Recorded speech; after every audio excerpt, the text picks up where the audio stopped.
आज क्या पढ़ना है जी? आंकड़ों का प्रबंधन, ठीक ना जी? चलिए देखा जी, इसमें हमको पढ़ना है आंकड़े। आंकड़े वगैरह जानते हैं जी? आंकड़े मालूम है? पढ़े आप लोग? नहीं पढ़े हैं? आंकड़े जानते हैं? जैसे मान लो कि कोई, जैसे किसी लिस्ट वगैरह तैयार करना बाजार वगैरह का होता है ना, तो एक चिट्ठी हम उसको लिखते हैं। अगर हम अनजादी अगर याद करके जाएंगे तब भुलाने का चांस ज्यादा बढ़ जाता है, इसलिए हम उसको लिख लेते हैं। जो लिखे हुए चीज होता है ना, जो वस्तु वगैरह होते हैं, उसको क्या बोलेंगे जी? आंकड़े। समझे?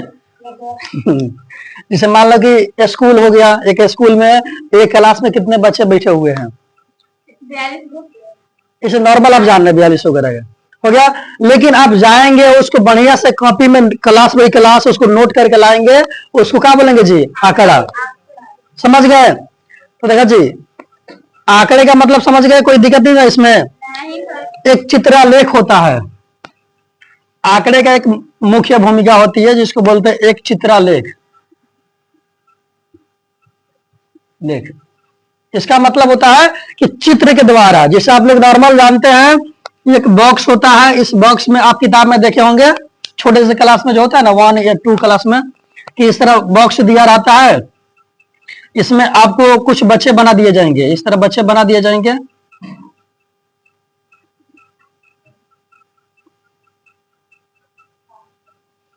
होता है ना इस तरह। अब इसको काउंट करके बनाना है कि कितने हैं?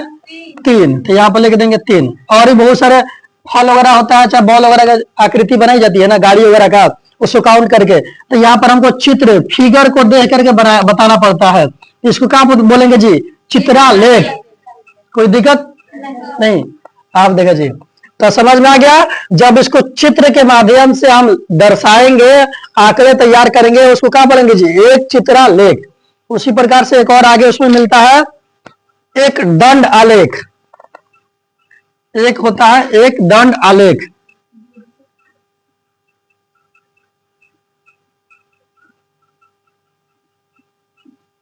आलेख, इसको बार ग्राफ कहा जाता है। हो गया? जैसे मान लें कुछ क्वेश्चन वगैरह दे दिया हमको, क्वेश्चन में कहा दे दिया जी कि एक फिगर वगैरह बना दिया, उसमें दे दिया कि इधर आपके विद्यालय के बच्चों का नाम है, इधर सब्जेक्ट दे दिया कि उस सब्जेक्ट में कौन कौन से ऐसे बच्चे हैं जिनको रुचि है, जिनको रुचि नहीं है, वो पढ़ने लायक है या नहीं, पढ़ पाते हैं या नहीं पढ़ पाते हैं। कुछ ऐसे बच्चे हैं जो अंग्रेजी से कोसों दूर भागते हैं, कि अंग्रेजी हमको अच्छा लगता है, ये है वो है जो भी। हाँ, वो अलग बात है, थोड़ा सा मेहनत करिएगा तो काफी हो जाता है। अगर अंग्रेजी अगर आप चाहते हैं कि अंग्रेजी में आगे रहे, तो उसके लिए सबसे जरूरी होता है जी वर्ड पावर। होता है ना वर्ड मीनिंग जिसको बोलते हैं। तो वर्ड मीनिंग याद नहीं है तो आप क्या कर सकते हैं? कुछ नहीं कर सकते। समझे? जी, एक समान चौड़ाई के दंडों का प्रयोग। ओके जी, एक समान चौड़ाई के दंडों का प्रयोग हुए सूचना का प्रदर्शन करना। जैसे कहने का मतलब हुआ कि आप देखे होंगे नॉर्मल से ऐसे होता है। डस्टर कहाँ रखे बलक?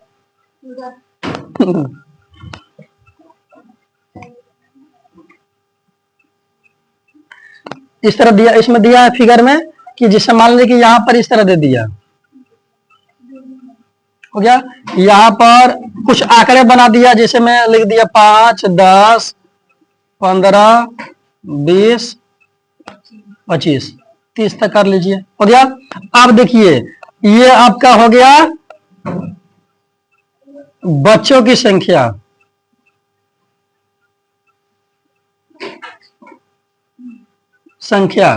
और यहां पर हो जाएंगे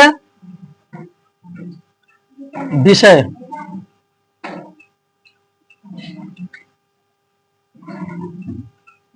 रुचि। अब जैसे मान लें कि यहां पर एक सब्जेक्ट हो गया, इसको मान लेंगे हम अंग्रेजी।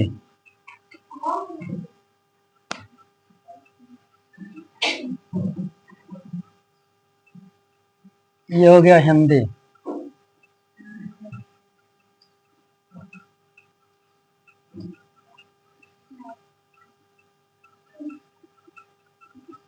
गणित।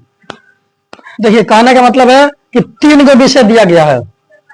ओके, इस 3 विषय में 15 ऐसे बच्चे हैं जिनको अंग्रेजी पढ़ने में रुचि है।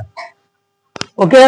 उसी प्रकार से 20 बच्चे ऐसे हैं जिनको हिंदी पढ़ने में अच्छा लगता है और इसमें से 30 बच्चे ऐसे हैं जो मैथ के शौकीन हैं।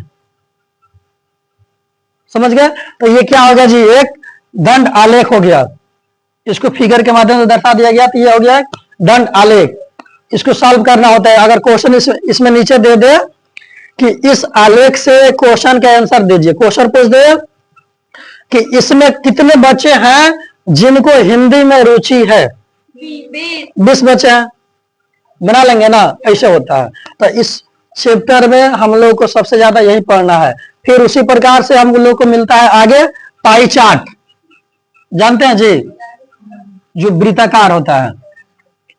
जैसे मान लीजिए कोई वृत्त हो गया, इसको हम केंद्र मान करके यहां से अपना खींच लेते हैं, हो गया। आप देखा जी, नॉर्मल आप जानते हैं कि जब वृत्त को जो रेखा बीचों बीच बांटती है उसको क्या बोलेंगे जी, जिह्वा, हो गया। जो रेखा वृत्त को दो भागों में बांटती है उसको क्या बोलेंगे जी, जिह्वा, जिह्वा। लेकिन जो रेखा वृत्त के केंद्र से जाती है, केंद्र से जाती है, उसको क्या बोलते हैं जी, त्रिज्या।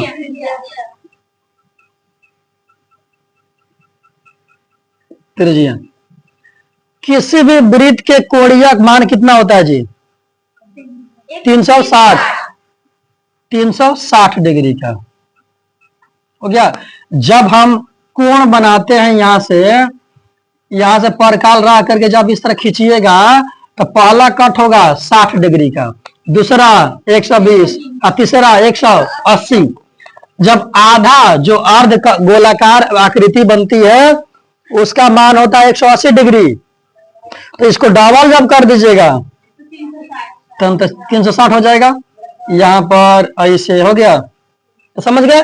तो एक वृत्त का कोणीय मान, एक वृत्त कितना डिग्री का बनता है जी, 360 डिग्री का। कोई दिक्कत यहां तक है ना?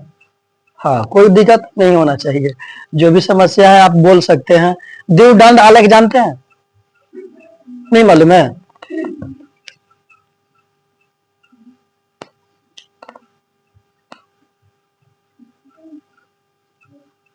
द्विदंड आलेख, देखा जी क्या होता है, जब दो